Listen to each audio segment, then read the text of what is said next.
On YouTube, it's an exciting time, a lot of conversation here from you. If this is your first time joining the channel, of course, thank you very much for choosing us. If it is not, again, thank you for being a regular member of the Fiifi-Manfred community on YouTube.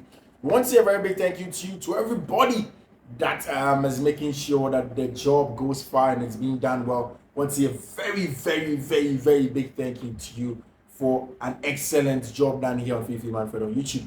Like we always do, if you're new to the channel, we want to make sure that you subscribe to the channel, turn on notification in there, do so now. Click on the button, pause on the video, go back and subscribe to the channel and turn on notification. In the turning of the notification, make sure you do choose all. Make sure you do choose all in there for Chelsea and for Fiifi-Manfred on YouTube. I'll say thank you very much to you. First of all, there is breaking news on Kylian Mbappe and his move to Real Madrid. We'll talk about it here on Fiifi-Manfred on YouTube.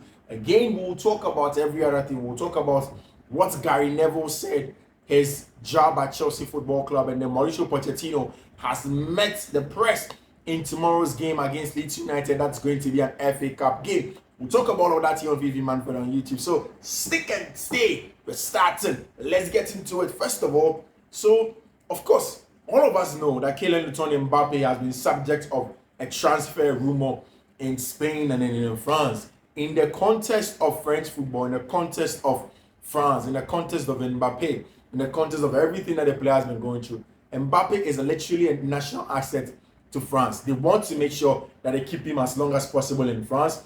And then, of course, in the Libre, he has been excellent in the World Cup victory in Russia and then again in Qatar. Mbappe has proven to be a top player in that regard. Now, the bigger problem has been that Mbappe has already signed that contract with Real Madrid. There was a pre-contract agreement, and we spoke about this months ago, that Mbappe was going to go on and sign a pre-contract agreement. And then, if he did, of course, he was going to take a salary cut. Mbappe has taken a salary cut. He's going to join Real Madrid. He's going to be a Madridista. In Madrid, the plan is that Mbappe is going to be the face of Real Madrid. And of course, this is in the perspective of the job that Florentino Perez has done as the president of Real Madrid. And I think that in the context of everything, if you look at the kind of team that Madrid want to build, if you look at the kind of players that they want to have, they are thinking of players like Aurelien Tchouameni, who is already there, Federico Valverde, Kylian Mbappe himself, Rodrigo Goes, Vinicius Jr., Jude Bellingham, Alphonso Davies may be joining. It is quality across the field of play for Real Madrid, and that's exactly what Madrid wants to do. It is the modern day Galactico, but essentially with a touch of players that are willing to fight for the badge, and that's why players like Rudiger, players like Alaba, players like Mbappe will take salary cuts to join Real Madrid, and that's the kind of team that they are building. Mind you, while this team is going on, there are going to be excellent legends, outright legends on the bench in Modric and Kroos on the bench for Real Madrid. And that is just the kind of quality that Madrid want to have at their disposal at the Valladolid and then of course at the Santiago Bernabeu. And it is almost perfect that Madrid are definitely going to name a big monument after Florentino Perez one day when he's no more the president of Real Madrid. And it tells you the quality of the club. So today Mbappe is going to meet with French President Emmanuel Macron. They would love to be able to convince him. The truth is that they just can't convince him. It's not possible. Mbappe is going to go to Madrid. There's going to be the Emir of Qatar, Sheikh Al Thani. He's going to be in there. He's going to lead a Qatari delegation. Do not forget that there is a long-standing Qatari relationship with France. I mean, one of the things that is bringing the Qataris to France is the fact that the war between Gaza and then Israel is a big thing. And they are trying to meet in France to get a ceasefire. So the head of the Mossad group is going to be in there. Of course, there is definitely going to be the Emir of Qatar. They are the middlemen and trying to broker a deal between Hamas, or Hamas as they call it, and then of course the Mossad and the Egypt and the Israeli army. It's a thing, and they will take an advantage to call people to come for that dinner. The Qataris have a very good relationship with the French. They'll try and see if something can happen, but I doubt that's going to be possible. They are making sure that they meet.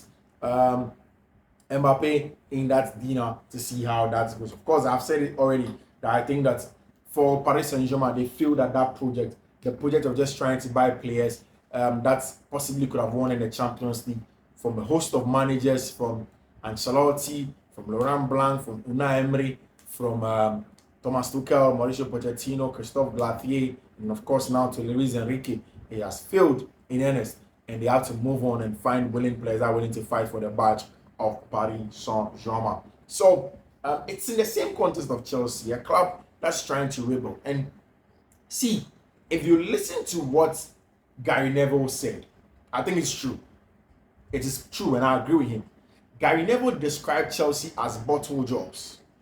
See, the truth of the matter is that until Chelsea are able to win something substantial, until Chelsea are able to prove their mettle, until Chelsea are able to show they are a top side, and then they are not just kids that have been ensembled together by $1 billion, definitely,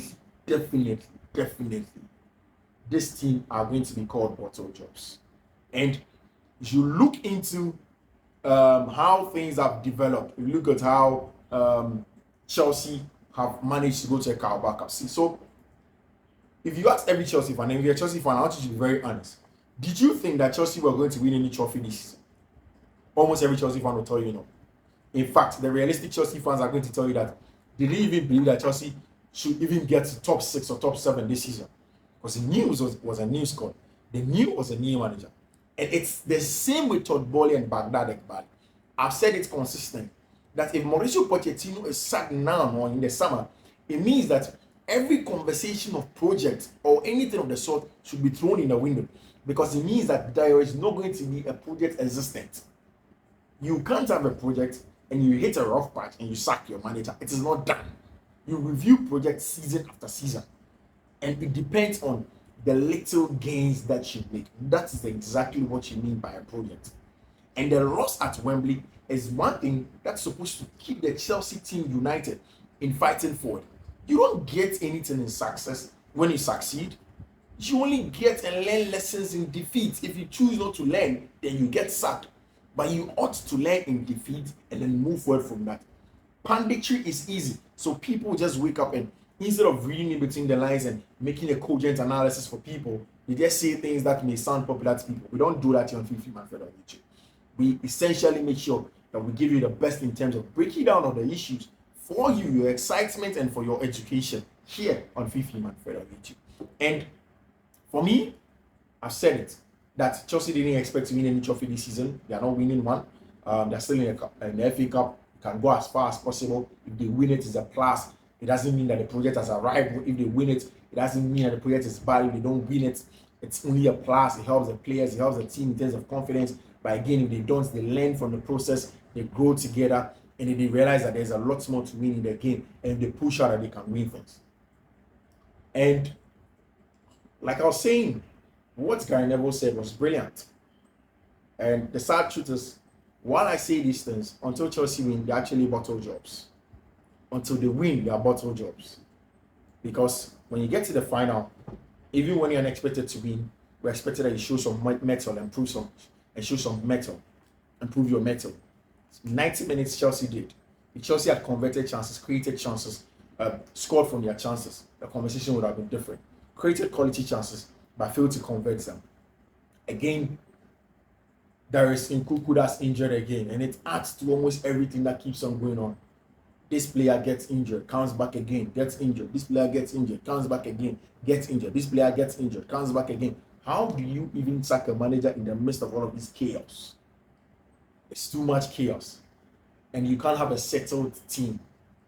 Now, luckily, Chelsea have Nicolas Jackson. The first 11 has been found.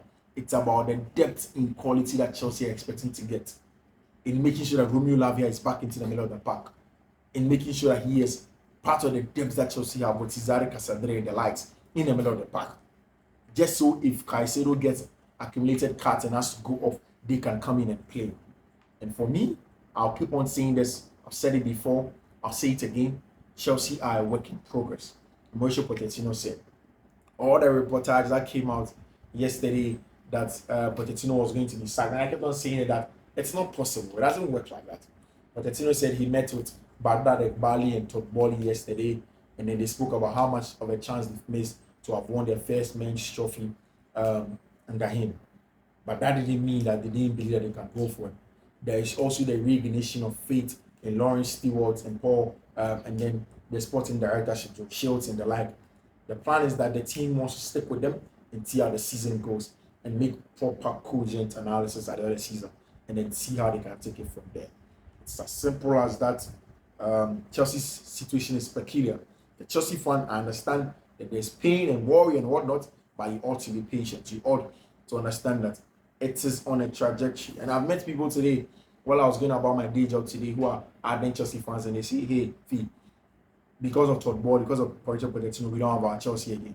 But the truth of the matter is that whilst you want your Chelsea, whilst you want to succeed, whilst you want to do all of these things, it's a new Chelsea. And you ought to be patient. You ought to be patient. You ought to understand that it's the patience that gets you exactly where you want to get to, not where you want. And there's some progress. That's what the team is doing. You need to be patient with them. My name still remains the same. It hasn't changed. It's still Fiifi-Manfred. You're on YouTube. Of course, I'm thankful for consistently choosing me here on Fiifi-Manfred on YouTube. I want to hear from you every day. So let me hear from you in the comment section. Do you still think that Chelsea should be patient with Pochettino, or it's time for Mauricio Pochettino should be sacked? I will see you tomorrow. Bye bye.